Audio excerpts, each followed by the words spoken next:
Miami with a nice upset on the road this past week, but it wasn't the Canes, it was the Dolphins? Let's go in the bleachers.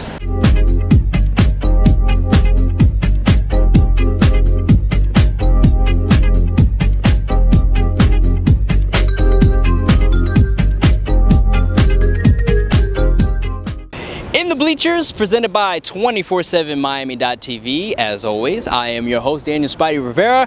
We're going to recap real quickly the Dolphins game against the Bengals, preview their game against the Rams, get into a little Heat preseason talk as that's gotten underway already. But first, talking Hurricanes.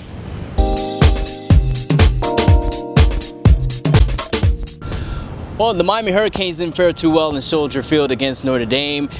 Really evident by the first drive of the game. Philip Dorsett with 2 dropped TD passes.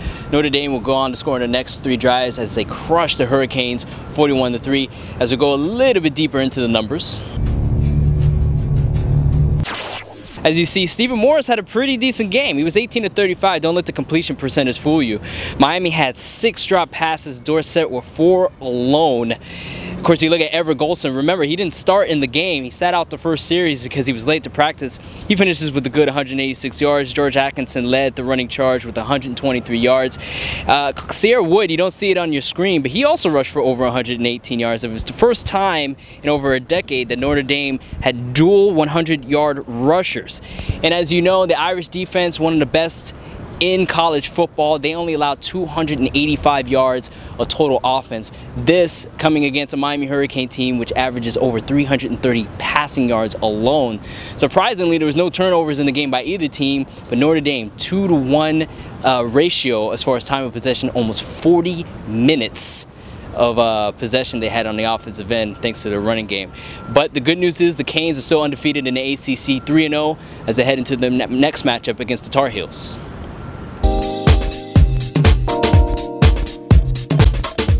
The Miami Hurricanes now have a tough ACC matchup against the North Carolina Tar Heels.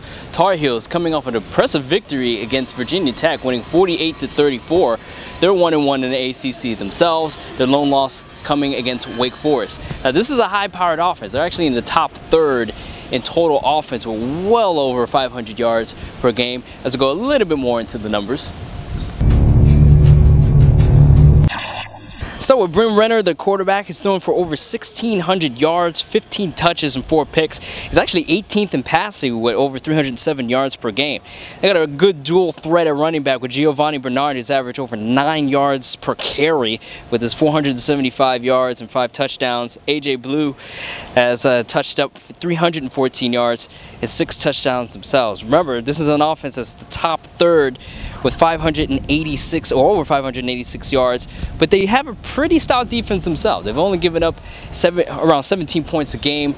They're around the top third also in a bunch of defensive categories. This is a high-powered offense. Miami hasn't been shown to do very well against good rushing teams. You look at Georgia Tech, you look at Notre Dame before, where they had 200-yard rushes, as mentioned before. They have to keep the Tar Heels off of the field. That means controlling the ball. Miami is a great passing team. They throw for well over 330 yards per game, but they have to utilize Duke Johnson and Mike James, the senior, in order to keep the Tar Heels off the field, as I mentioned, and also generate some points. It's going to be a high-scoring game. Probably, most likely, it's going to be in the 30s, but I believe in the end, the Miami Hurricanes pull it out, go to 4-0 in the ACC.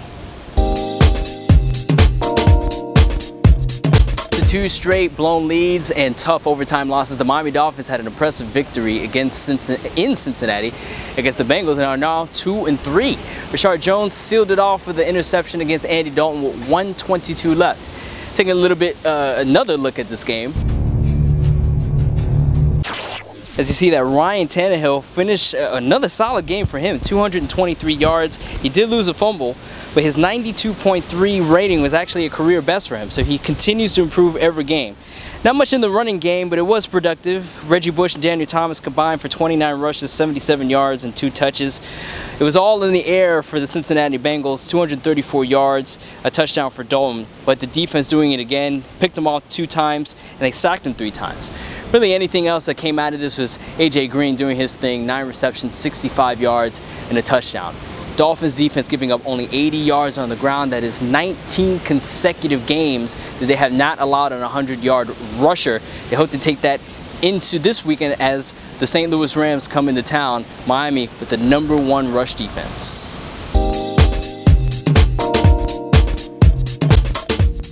And as mentioned, St. Louis Rams coming into town to face your Miami Dolphins, coming off an impressive victory, speaking of impressive, against the Arizona Cardinals, handing them their first loss. They got to Kevin Cobb 9 times, including Bradley Quinn with 3 sacks of his own. That line also anchored by Chris Long. Not going to get a lot as far as offense, as far as they're concerned, as we take a look at the numbers. The Rams are 29th in total offense with 278 yards. Most of that coming via the passing game. And surprise, surprise, their 3-2 record. They put the 500 for the first time since '06, which is also the last time they've had a 3-game winning streak of any kind, as they attempt to do that against your Dolphins on Sunday. Steven Jackson, the workhorse for that team, but he has been less than stellar. Only 271 yards on the ground, 0 touchdowns. Also got to remember that Danny Amendola is out. He has a clavicle injury. He's out for several weeks. So they're going to have to rely heavily on Brandon LaFell in that wide receiving core in order to get past the Dolphins. But as mentioned before, the Miami Dolphins have the #1 rush defense in the NFL. They have a very poor offensive line, the Rams do, so they should be able to get to Sam Bradford in this game. On the offensive side of the ball, Ryan Tannehill needs to keep doing what he's doing. He's coming off his career best in passer rating, the 92.3, as I mentioned in the recap. And for the Dolphins to be able to be successful, they have to continue with the run game. They need a little bit more out of Reggie Bush. Daniel Thomas is actually dealing with a concussion injury, so it looks like Lamar Miller is going to take on most of the backup duties. Don't sell the Rams short. They do have a very stout defense, as I said. Sacked Cobb 9 times, but also look to their secondary. They have 6 interceptions this year, including 3 by their new acquisition, Cortland Finnegan, as you remember of the Andre Johnson fame when they got into a fight. But all in all, it should be a low-scoring affair. I think the Dolphins come out with a win. The Rams in the Midwest, traveling to the East Coast, doesn't usually fare well. Dolphins should pull out this game. I say 20-16, Dolphins over Rams. The Miami Heat preseason has finally already gotten started. Started off with a loss against Atlanta. Traveled to China, had a pretty impressive victory against the Clippers. They got another one against the Clippers in Shanghai over the weekend.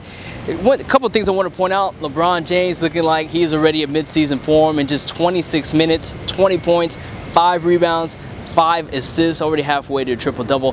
Dwayne Wade struggled a little bit. He was 2 for 9, only had 5 points. It was his first preseason game. He didn't play the first one against the Hawks.